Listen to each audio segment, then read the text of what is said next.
Ito na po yung panahon ng nayuyurakan na ang ating karapatan.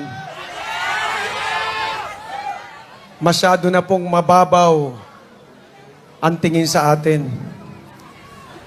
Ang katotohanan at katuwiran ay tinatapakan na. Hindi na tayo pwede magbulag-bulagan dito. Hindi natin pwedeng isarado ang ating mga mata. Kung ano yung dapat nating ipaglaban na natin. Ito na po yung panahon na yon.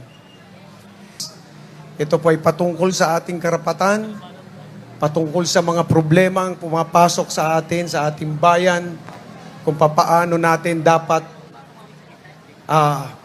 harapin ito. Pero dapat harapin natin ito nakasama ang Panginoong Diyos. Kaya tama po ito. This time, this is beyond our control. We need God. We need prayers. We need to be together and pray. Kasi kapag kasama natin, di ba sinabi ng Panginoon, ask anything in my name and I will do it. Sa John 14:14.